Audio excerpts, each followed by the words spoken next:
Дүниеге ұшатын балықтар қалай келді? Khmer ертегісі.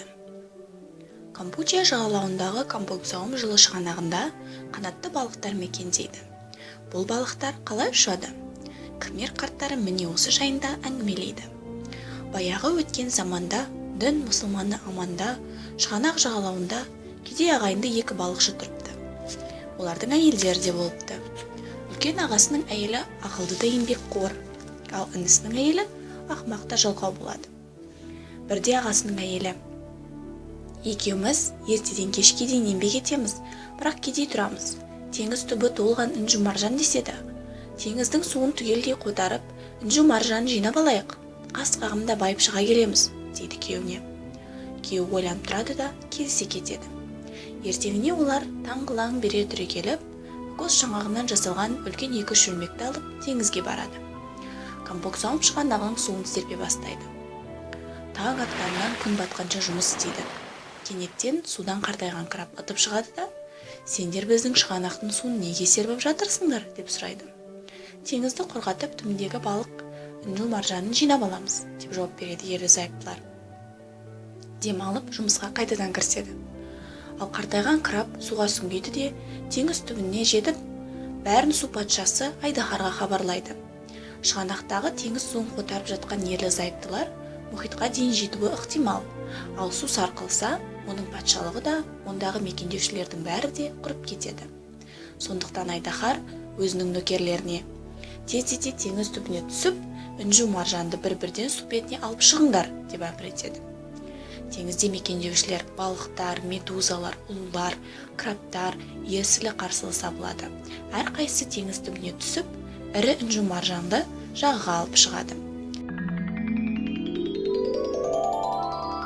Ерлі зайыптылар кокос шөміштеріне інжу маржанды толтырып үйлеріне қайтады.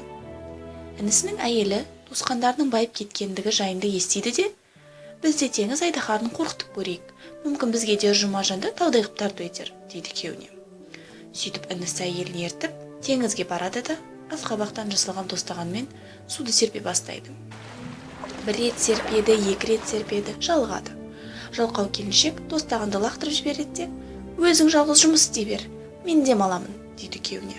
Күйеуі ашуланып: пәлі, жалғыз өзім қалай серпе бермекпін, өзің бастадың ба, өзің аяқта, деп зекиді. Екеуі керілесіп қалады. Оның ақыры төбелеске апарып соғады. Келіншек күйеуінің шашына жармасса, күйеуі оның үстіне су құяды. Айқай-шу басталады. Мұны естіген теңізде мекендеушілер судан бастарын қылтитады. Кейбірі жағаға шығады. Оларға қарап қарқылдап күледі. Үлкен балықтар күлкі қылып құйрықтарымен суды сабалайды, ал кішкене балықтар жөндеп көре алмайды. Олар ерлі зайыптыларды көрмек үшін су бетіне қарғиды. Осы кезде судан Айдаһардың өзі шыға келеді. Келіншек пен күйеуінің шашын жұлып жатқанын, ал күйеуінің әйелін тостағанмен бастан ұрып жатқанын көреді.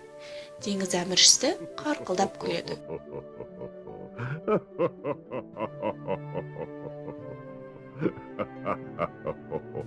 Оның күлкісінен теңіз шайқалып, жағалау теңселіп кетеді. Ерлі зайыптылар таудай толқындардан қорқып, жағадан жан ұшыра жүгіріп үйлеріне тайқиды. Аяқтарын әрең басады. Інжу маржанды ала алмайды. Сөйтіп жалқау төбелес қойлар құралақан қалады. Ал Кампоксаум шығанағының әуесқой балықтары ерлі зайыптылар төбелесіп жатыр ма екен деп су бетіне секіріп ұзақ қарайды. Сөйтіп оңтүстіктегі теңіздердің балықтары осы жаққа қарай жүзеді. Бәрі де жағада не болып жатқанын білгісі келіп ынтыға түседі. Содан бұл балықтар теңіз толқынында секіре берген.